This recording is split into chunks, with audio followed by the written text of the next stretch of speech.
You're listening to the Shout Podcast, the official health and well-being podcast from the Firefighters charity. Hello, how you doing? Welcome to another episode of Shout Podcast from the Firefighters charity.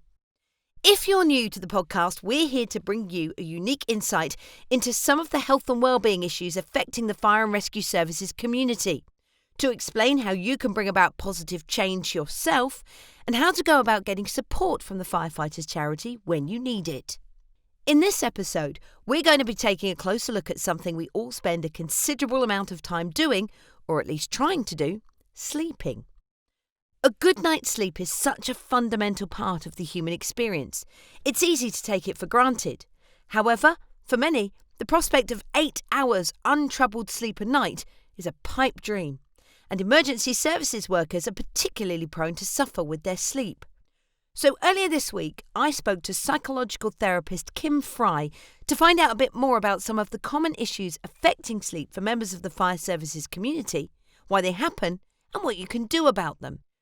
With many of the charity's beneficiaries having trouble with their sleep as a result of their work, perhaps as a result of working on a shift basis or due to working in and around traumatic situations, Sophie Pearce caught up with Watch Manager Mark Schofield to find out how help from the charity eventually allowed him to escape his demons and enjoy a good night's sleep. Later on, exercise therapist Rachel Rees has a 10-minute guided relaxation for you to help you nod off. So when we get to that part of the show, please make sure you're not driving or operating any heavy machinery. This one's just for those of us who are safely tucked up and listening at home. Of course, we've got another thank you to section with some incredible fundraising and life-saving achievements, and we'll hear from a few more of you who've answered the charity's urgent appeal and become regular donors. So let's kick off. And if you've ever wondered why it takes you so long to get to sleep at night, I asked Kim Fry to explain more. So, Kimberly, sleep is something that we take for granted, but why can it be an issue for members of the fire services community in particular? Okay, so there are various issues that people in the fire and rescue service experience with their sleep. One of the most common causes is due to shift patterns. So our body has a natural 24-hour sleep-wake cycle, and obviously if you're doing shift patterns, particularly over a long period of time, you're obviously working against that sleep pattern. Also being woken up very suddenly, so if you're at the station and you're on call, you're often going from being very relaxed in your sleep state to suddenly having to be up and about and obviously very alert to attend to incidences, and that can make it very difficult often to get a good night's sleep. Also stress as well can be a big factor, so maybe stresses at work, life in general, can just make it quite difficult to try and get to sleep when you're trying to balance everything. What would you say are some of the common difficulties people actually have with sleep? Is it all insomnia, or is poor sleep more complex than just that alone? Well, there are various sleep problems that we would, encompass with insomnia. So that could include difficulty falling asleep. Staying asleep is another one. So people finding that actually they don't have an issue actually getting to sleep, but then they tend to wake up quite frequently. Waking up too early is quite a common one, and also feeling that you're not getting a particularly refreshing sleep. So when I've spoken to people before, what they tend to talk about is feeling quite exhausted during the day because they're not sleeping very well, but then as soon as their head hits the pillow, they're not actually tired. They tend to wake up and they can't switch off. Or sometimes they talk about getting to sleep fairly quickly, but then waking up again. Sometimes these problems are a result of doing shift work, like I said before, but for others it can be maybe waking up because of bad dreams, and again that stress can be another common problem. Sometimes what's happening is that because people have a sort of heightened stress response, they're in what we call fight or flight, and when we're in fight or flight we tend to be very tense. We might find that our mind is racing, we might have a raised heart rate, we might be worrying about things in general, and people find that quite difficult to manage. So when they go to sleep, they're often still in that fight or flight response, and they find it very difficult to know how to get out of it so they can actually relax and get a good night's sleep. I've noticed we're using the word problem quite a bit when we're talking about these sleep difficulties. Is there a point that this can actually become a serious problem? Well, I think we all know what it feels like, don't we, when we're not getting enough sleep. We can just generally tend to feel quite groggy, but it can sometimes become a bit of a persistent problem for people. And when it becomes that way, it can often start to have an impact on daily life. So, for example, if you're not getting enough sleep on a regular basis, you might begin to feel more irritable generally. Low mood can be something that people experience quite a lot, feeling that their minds are a little bit foggy and just generally feeling quite lethargic. They might also experience heightened anxiety. And of course, if you're experiencing all of these things, it can have quite a big impact on everyday activities. So, it might start to impact your work. So obviously not being able to concentrate on things quite as well. Feeling more irritable can obviously cause tensions with family members, with colleagues, and those stress levels might rise in general. And because of this, what sometimes might happen is, because our stress levels are high, we might feel that we're catching colds and things more regularly, because what happens is our stress levels can impact our immune system, and then in turn that might then cause people to feel a bit stressed about taking time off work. So what can we do about it then? How can we address these sleep issues? So what we try and get people to do, firstly, is just to try and help them to identify what their current sleep pattern is. So maybe thinking about, what is a normal sleep pattern for you at the moment, whether you're experiencing difficulties with sleep or not. And has this always been a sleep pattern, or has something changed? If so, can you identify when that changed? Sometimes it's just helpful to help people identify if there's a particular problem that's contributing to poor sleep. If you're experiencing stress and anxiety, it can be helpful to use mindfulness techniques to identify what thoughts and feelings you're experiencing, particularly when you're lying in bed and you feel that you can't sleep. So one thing that we would encourage is for people to try and accept those thoughts and feelings rather than trying to fight against them, because if we do that, that just ends up making them feel more stressed. So trying to just practice that mindfulness, just trying to accept thoughts and feelings. And if you're really busy during the day and you are having quite a lot of stress, maybe if you can, trying to put some time aside to process your thoughts. Because what can happen is, if we don't put time aside to think about how things are impacting us, perhaps think about some of the difficulties that we might be experiencing in the day, they then tend to pop up when we're sleeping at night, when there's less distractions. You can also try and write things down. So maybe writing a list of all the things that you're concerned about or anxious about. There are bad habits when it comes to getting to the point when you need to go to bed, and I know that I personally am guilty of numerous ones of these. What are those? Tell me about some of those bad habits that mean that we can't get to sleep. Well, I think one that we're all quite guilty of sometimes is the classic one of watching TV in bed, or having our phones or iPads on us when we're just before we're going to sleep. And again, we would advise against that, especially doing it on a regular basis. So our natural sleep-wake cycle is partly regulated by a hormone called melatonin, which preps our body for sleep. It helps to make us sleepy, and it's regulated by light exposure. So when it gets dark, that melatonin sort of kicks in, and then we hopefully start to feel sleepy. But obviously, if we're looking at screens all the time, our body's going to think that we need to stay alert and awake. So we would try and encourage people, just to put their phones and tablets away at least an hour before bedtime, and also try not to watch TV too soon before bedtime as well. Another one, if people can't sleep, that they tend to get into is clock watching, worrying about how many hours have passed before we have to get up.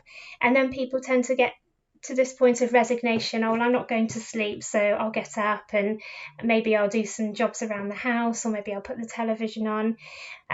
Again, I sort of discourage people from doing that. If you need to get up, maybe make it briefly, to maybe just get a glass of water, something like that. But you don't really want to be doing anything that's going to stimulate your brain to wake you up. They make sense for sure, and we've got to try and avoid doing them. But if you were to give some top tips for that good night's sleep, what would they be, Kim? Well, I've got 5 top tips. The first one is just generally looking after your well-being, making sure that you're getting regular exercise, you're eating a healthy, balanced diet, and that you're putting some time aside throughout the week just for yourself, just to de-stress. Secondly, on a more practical level in terms of your sleep environment, making sure that your sleep environment is really comfortable. So making sure that your room is well ventilated. You also want it to be dark, so that those sleep hormones kick in and make you sleepy, and making sure also that it's not too warm.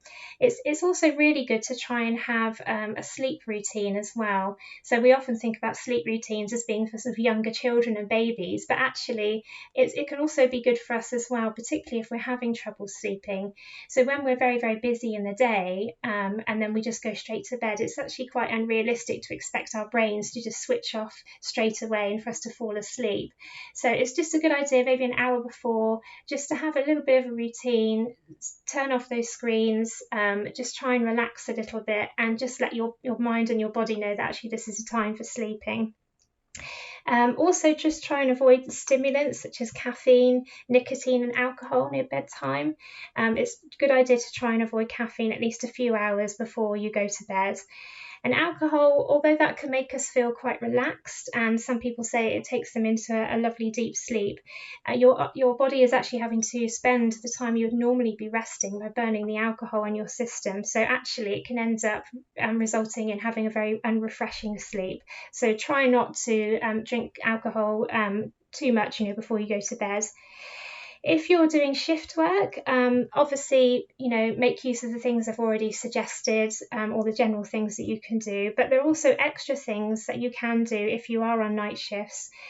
So when you come off a night shift and you have your next sleep, try and have a recovery sleep. So you're just getting back that energy from having done those shift patterns.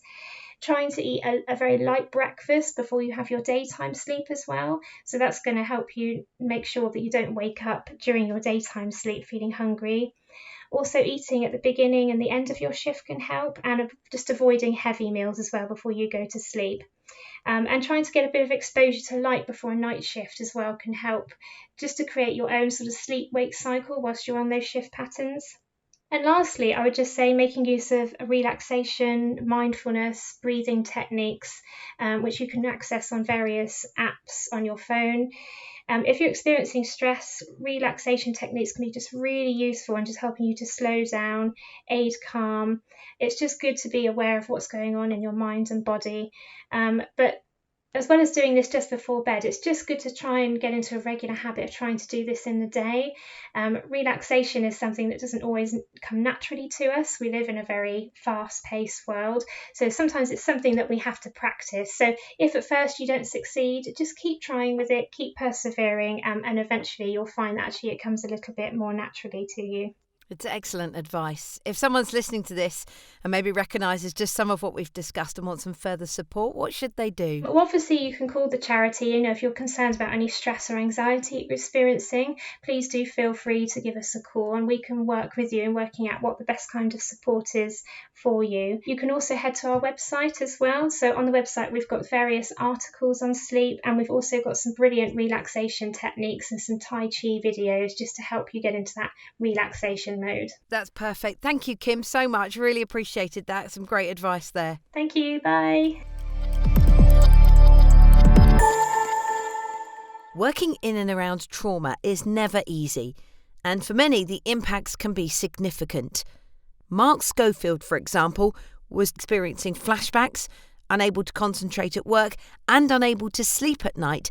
Mark's symptoms were dominating his life.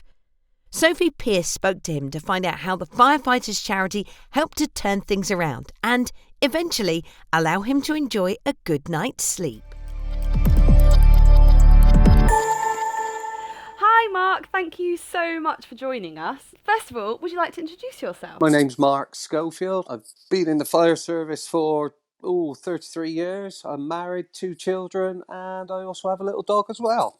Which station are you based at? I am currently based at Wootton Under Edge on the retained duty system, and also at Stroud on the whole time duty system. Have you enjoyed your time in the fire service? I have, yes, immensely. I think a bit of excitement that you get with the job. You get a lot of helping out, a lot of satisfaction from helping others out as well. The camaraderie you get with all the teams. everything you learn. It's just been a really good career choice for me, really. Tell me about the events that led to you seeking support from the Firefighters charity. This happened, it was a road traffic collision that I went to, and it was on a local road in the area. And I knew that my wife had been travelling along the same road at the time the call came in. All I could think about when we were turning out to the incident was, blimey, I hope it's not my wife. It became apparent then that no, it wasn't my wife's car, and it wasn't her that was there. The sense of relief and jubilation that I felt was overwhelming for me, really. Thing that got to me most was the fact that I knew the young lad that was in the car. I just felt completely guilty at feeling overwhelmed, and in that it wasn't my wife, but it was somebody else's son that had died. And everything really from then on in for, I don't know, probably 3-4 years, everything spiraled out of control, really. What was life like during that period? My work rate went down, family life suffered, terrible mood swings, and I just couldn't concentrate on anything. Anything I did I never completed any tasks. It was just awful, really, terrible. Was it affecting your sleep as well? Sleep was another thing. I really didn't sleep much at all. I'd find myself sleeping during the day because I was so tired because I didn't sleep at night, and I didn't really sleep much during the day. I couldn't sleep because I was dreaming. I kept getting flashbacks of not only the road traffic collision that I went to, but it just seemed to roll on that I would look back at other incidents that I'd been to, cardiac care incidents, etc. And sleep was it was pretty non-existent at the time. What made you contact the Firefighters charity when you did? Eventually, after about 4 years, I was referred to occupational health through the fire service, and he advised me to get in touch with the Firefighters charity, which is something I'd never thought of doing. I mean, I've paid into it all my career. We've done all the fundraising events. So I got in touch with Harkham House, and I eventually ended up spending 2 weeks down there, actually. So, yeah. What was that like? Very apprehensive when I went, but the care, the treatment, the staff, they were fantastic. Absolutely fantastic. Brilliant people. I think my wife said there was more of me there than what there used to be. So, yeah, it literally was within a week. The difference was noticeable. And did you talk about your sleep, and were you given any sort of coping mechanisms to help? Yeah, I was given lots of coping mechanisms to help me. It was simple things, really. Give yourself 20 minutes to sleep instead of sleeping all day. Try and find yourself a notepad and pen. So as when I woke up in the night dreaming about everything or worrying about things, I would write it down and then have a look at it in the morning and try and sort things out from there. Loads of coping mechanisms, absolutely loads. Exercise was another thing. So tell me a bit more about your exercise, because that became almost therapeutic for you, going out and running and things. It did. It was, I'll start off with, we did yoga, which I always thought was rubbish, really, but after doing it's from doing it at Harkham House, I still do it now. Really? I still do the yoga now. We actually do it on Watch as well. Wow. And I find it absolutely fantastic for me. And running, I did a lot of running. It was when the Firefighters charity were doing the 75-mile challenge. It was a big incentive to do the running because I was raising money for the charity, because I wanted to give something back in some form or another for all the help they'd given me. And actually running around it just made me feel better. And what would you say to someone who was struggling like you were those years ago with things that they'd seen and wasn't sure of what to do or where to turn? I would definitely advise them to get in touch with the Firefighters charity. Definitely. And before that, we've got all the mechanisms that we have in the service anyway. and to talk. Mark, thank you so much for your time today and for sharing your story. That's okay, no problem at all. Thank you. Fantastic to hear that things are back on track for Mark. Now it's time for a few thank yous. And as has become tradition on Shout Podcast, we've crammed as many as we can into 2 minutes. So if you're ready, here we go. First is Samuel Cullis, who completed a 15-mile triathlon at Evesham Fire Station, raising over £700 for the charity. Not content with that, he's also due to complete a 70-mile bike ride in September. Matthew Dorrington raised a fantastic £1,259 after completing a marathon, cycle and run. John Ashby raised £1,130 for completing a treadmill challenge. Scottish Fire and Rescue Service Training Support Assistant Liz Dolan completed a 150k walking challenge, raising £150. Andre Turner from Essex Fire and Rescue Service ran 4 miles every 4 hours for 48 hours, raising a fantastic £750. In St Albans, Greenwatch completed a 180-mile cycle challenge around Hertfordshire, raising £1,755. Thanks to Liam Sharples, who completed a charity walk in full fire kit to raise £1,063. On-call firefighters at Macclesfield Fire Station took part in a 24-hour endurance walk up and down Shuttling Slow Hill recently, raising an amazing £3,274. Congratulations to Ernie Cock, who turned 100 years old recently and received a very worthy Guard of Honour. Ernie joined the National Fire Service in 1946 and then transferred to the London Fire Brigade. He served most of his career at Poplar Fire Station. Meanwhile, firefighters from Manchester Fire and Rescue Service recently worked with the RSPCA in Stalybridge to rescue a duckling stuck down a drain. They were able to locate the next manhole and flush him out to safety, catching him in a net at the other end. The happy duckling was then returned to his mother. And to our last feel-good story of the show, when George Cox, an on-call firefighter at Padstow Community Fire Station, is alerted to emergencies on his pager, he gets to the station as quickly as possible on his bicycle.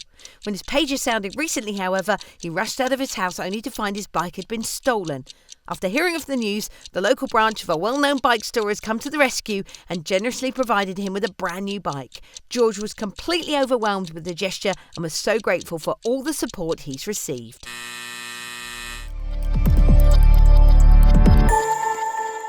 Another cracking couple of minutes there, with some amazing fundraising challenges, raising much needed funds.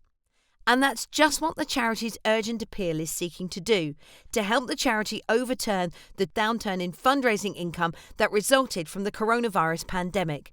The appeal is asking you to become a regular donor, and here's why some of you have responded to it.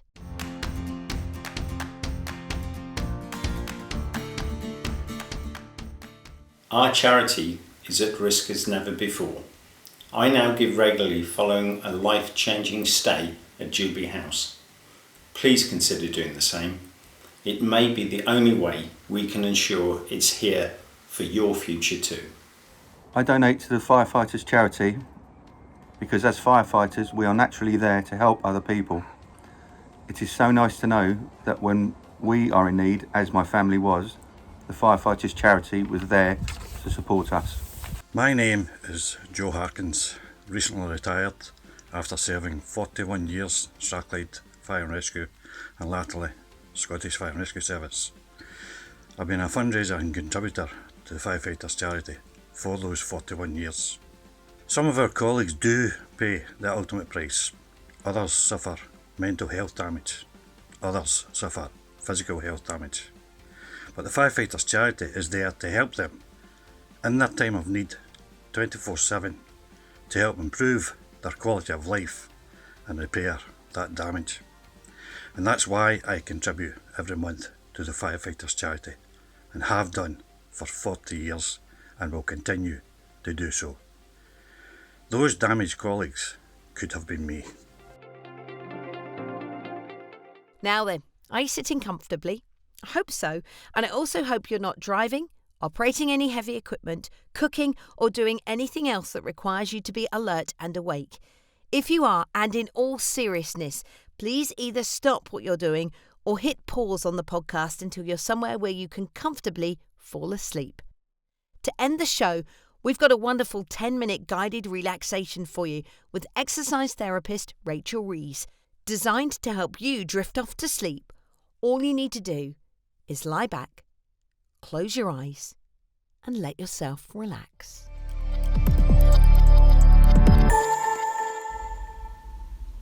Get yourself comfortable and close your eyes. We'll begin with a few slow, deep breaths. Each time you breathe in, breathe all the way down into your stomach. Breathe in slowly and feel your abdomen and lungs expand with air. Now allow your breath to just flow out. When you let go of each breath, release any tension or stress which you hold with it.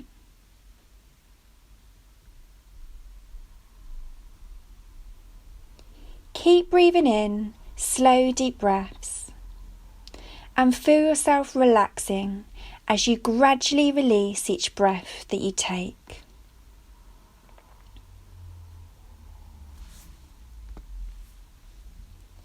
Continue to breathe slowly and gently and begin to scan over your entire body. Look for areas of tension to release. As I mention each body part, I invite you to bring your awareness to it and relax it as deeply as you can. Just feel or imagine a sensation of relaxation and relief moving through each of your body parts.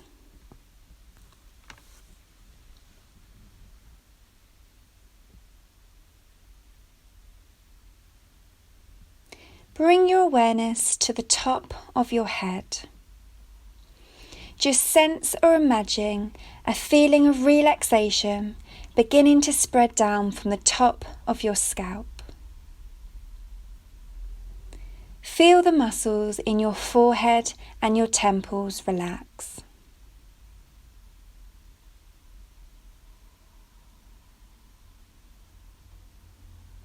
Allow your eye muscles to release. Let your cheeks and your jaw soften. And let go of all of the tension that you hold.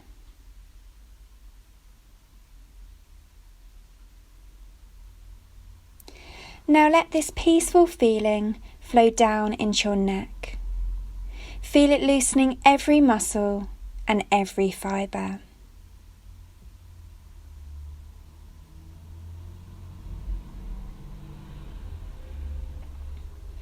With each breath you take, this relaxing feeling becomes deeper and it becomes warmer.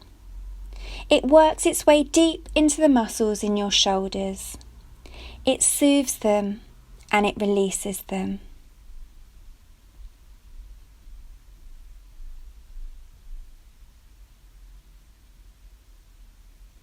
This peaceful feeling flows down from your shoulders and into your arms. It loosens the muscles in your upper arms, your forearms, your hands. It relaxes and soothes all the way down to the tips of your fingers.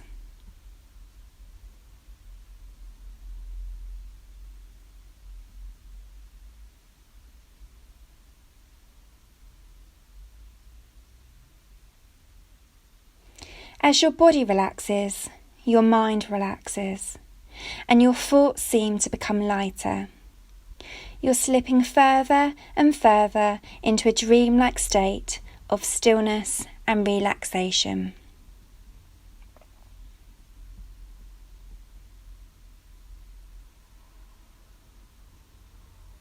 Now bring your awareness to your chest and to your stomach. Feel how this area of your body gently rises and falls with each breath that you take. This peaceful sensation flows throughout this area of your body. It soothes every muscle and relaxes every organ.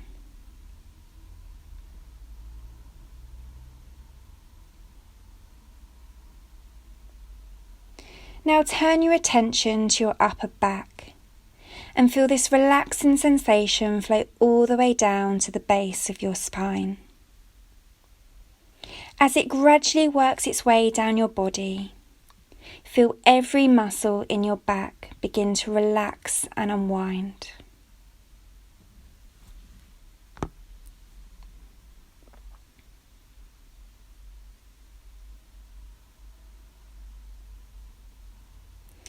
Now feel your hips relax as this peaceful feeling starts to work its way through your lower body. Relax your buttocks, the backs of your thighs, the fronts of your thighs. Feel all these large, strong muscle groups becoming looser and more relaxed with each passing moment.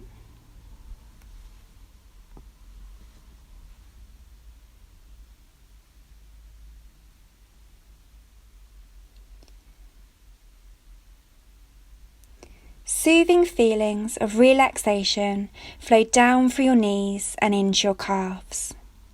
Your ankles relax. Now your feet relax. Allow your entire lower body to relax. Allow any remaining tension from anywhere in your body to flow out through the tips of your toes. You are comfortable. You're peaceful. And you are relaxed.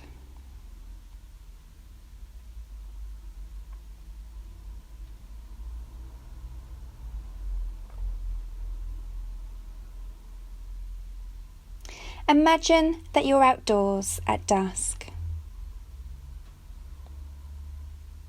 It's still light out, but the sun has set below the horizon.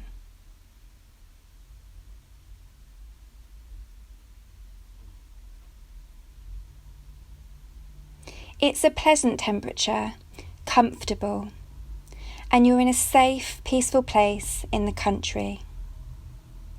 Picture a place that feels calm, safe, and serene. A place that you would enjoy watching the starry sky at night.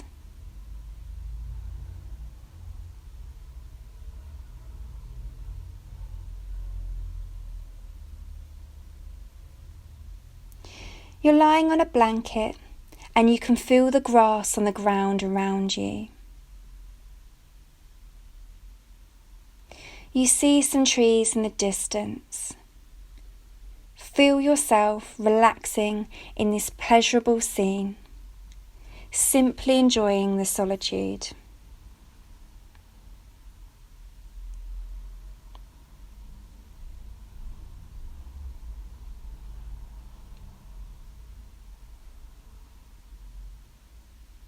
The sky is becoming gradually darker.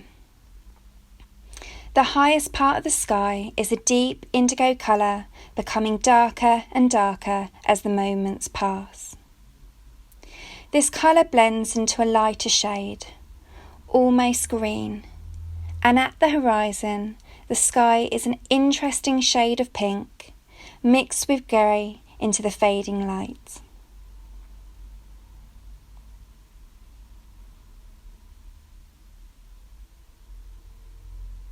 It's very peaceful watching the sky darken.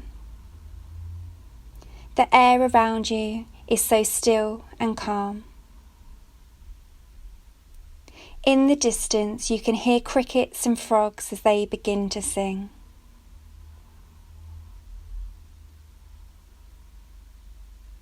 The air feels so pleasantly cool against your forehead and your cheeks.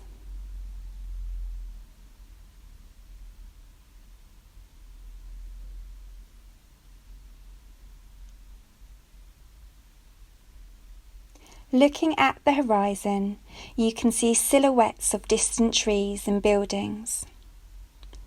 Your eyes slowly adjust to the decreasing light, and as you gaze up above at the sky, it stretches from horizon to horizon like a vast dome. Straight up above, the sky is growing darker and darker, fading to a lighter colour near the horizon.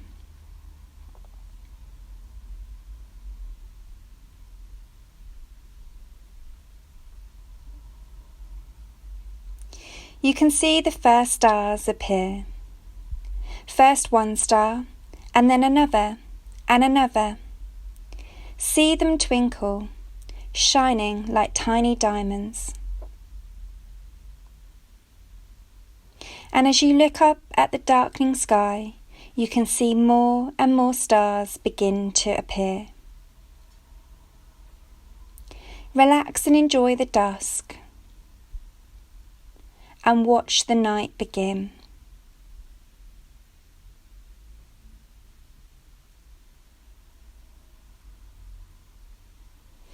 The sky is even darker now, with only a slight hint of light at the horizon where the sun has now set.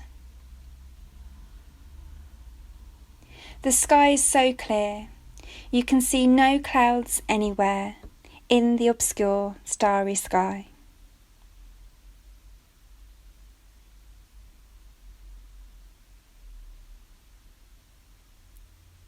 More stars have appeared, and now the sky looks as if it's full of gleaming crystals.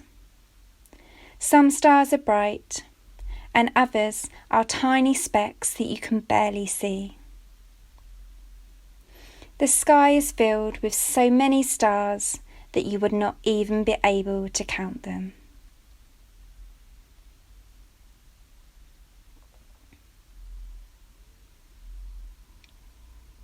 Simply enjoy relaxing under the starry sky and enjoy this quiet moment.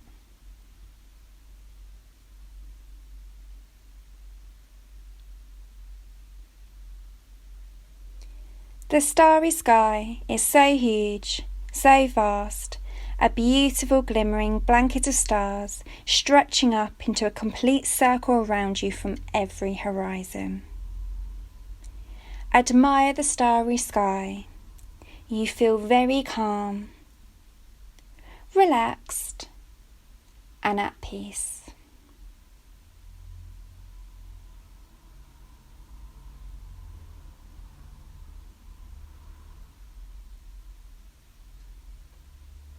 Whenever you're ready to leave the starry sky, you can begin to reawaken your body and your mind. Slowly return to the present. Start by moving your muscles, by wiggling your fingers. Open and close your hands a few times. Wiggle your toes. Move your ankles. Stretch if you need to. Feel your body becoming fully awake. Gently open your eyes and get yourself up into a comfortable position. Notice that you still feel calm and relaxed, although you now are awake and alert.